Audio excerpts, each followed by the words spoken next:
Thank you very much, Madam Presidente Roberta, Minister, honourable members.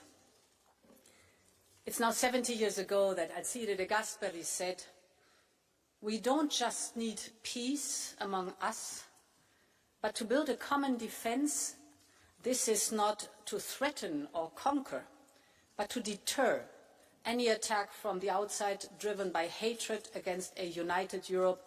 This is the task of our generation." End of quote. 70 years have gone by, but our generation is faced with the very same task, because peace in our union can no longer be taken for granted. We are facing a crisis of European security, but we know that it is in crises that Europe has always been built. So this is a moment for peace through strength. This is the moment for a common defence effort. And at the European Council, I saw a level of consensus on European defence which is not just unprecedented, but was completely unthinkable only a few weeks ago. There is a new understanding that we must think differently and act accordingly. We have started to mobilise Europe's massive resources, and in the coming weeks and months, more courage will be necessary and other difficult choices await us. Honourable members, the European security order is being shaken, and so many of our illusions are being shattered.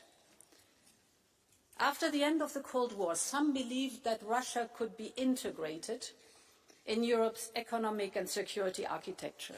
Others hoped that we could rely indefinitely on America's full protection. And so we lowered our guard. We cut our defence spending from routinely averaging more than 3.5% to less than half of that. We thought we were enjoying a peace dividend, but in reality we were just running a security deficit. The time of illusions is over now. Europe is called to take greater charge of its own defence, not in some distant future, but already today, not with incremental steps, but with the courage that the situation requires. We need a surge in European defence, and we need it now. We need it first and foremost because of the situation in Ukraine. There is the urgent need to fill the gaps in Ukraine's military supplies and to provide Ukraine with solid security guarantees. But this moment of reckoning isn't only about Ukraine. It is about all of Europe and our entire continent's security. Putin has proven time and again that he is a hostile neighbour. He cannot be trusted. He can only be deterred.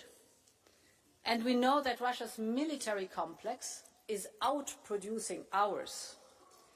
If we look at the military expenditure in real terms, the Kremlin is spending more than all of Europe combined. Europe's production is still on a lower order of magnitude. And beyond traditional capabilities, the range of threats that we face is getting broader by the day. I know that the European Parliament argued for years that Europe needs to do more, and you were absolutely right. And this is more dangerous today, the era we live in, so Europe really needs to step up. And this is the goal of the plan that I presented to leaders last week. Its logic is very simple.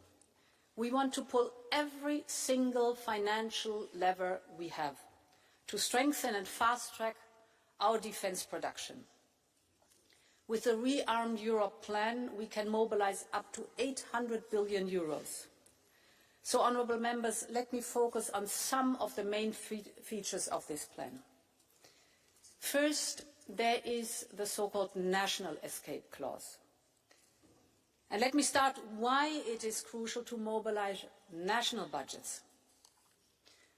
Just if we look today, we spend just short of 2% on average of our GDP on defence. Every analysis today agrees that we need to move north of 3%. Now look at the entire European budget, it only reaches 1% of the GDP. So it's obvious that the bulk of new investments can only come from member states. And this is why we're activating the national escape clause, foreseen by our new fiscal rules. This is a new tool that was created just last year. And we propose to trigger it in a controlled, time-bound and coordinated way for all member states. This can transform our defence budgets quickly and effectively. Member states could mobilise up to 650 billion euros over the next 4 years, adding round about 1.5% of GDP to their defence budgets over 4 years. This is massive. And yet, the European Council has tasked us to explore further measures to facilitate significant defence spending at national level while ensuring debt sustainability. The second point. The European Council has agreed on our proposal for a new financial instrument. We call it SAFE, Security Action for Europe.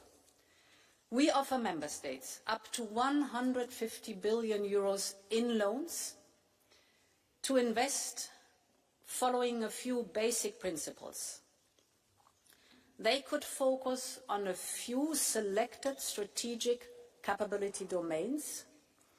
You're familiar with them. It's advanced air defense, drones, missiles and ammunition, strategic enablers, military mobility, cyber, artificial intelligence, just to name a few, so that we maximize the impact of our investments. These loans should finance purchases from European producers to help boost our own defence industry. The contracts should be multi-annual to give the industry the predictability they need. And finally, there should be a focus on joint procurement because we've seen how powerful this can be. Just think of the Czech initiative or the Danish initiative to provide weapons and ammunition for Ukraine. One nation that takes the lead, others join in to place larger orders. Industry then can scale up and prices went down. It was both very quick and very effective. And this is exactly what we need right now, scale and speed. And this is why we have chosen the emergency procedure under Article 122, which is designed precisely for times when, and I quote, severe difficulties arise in the supply of certain products, end of quote.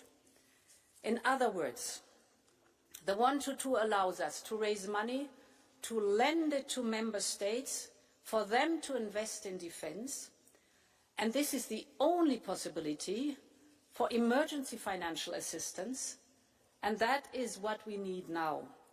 We will keep the Parliament constantly updated on progress. And this leads me to my third point, the cohesion funds. This is a possibility that we are offering to member states. Member states will have the possibility to redirect some of their uncommitted funds to defence-related projects. This could be infrastructure, it could be research and development. This would be voluntary. Voluntary for those who want to go the extra mile. It will be up to Parliament and Council to decide on this additional option. And for the same reason, Rearm Europe also includes measures to mobilise private investment with the European Investment Bank and our upcoming Savings and Investment Union. Honourable members, all of this will also have positive spillovers for our economy and our competitiveness.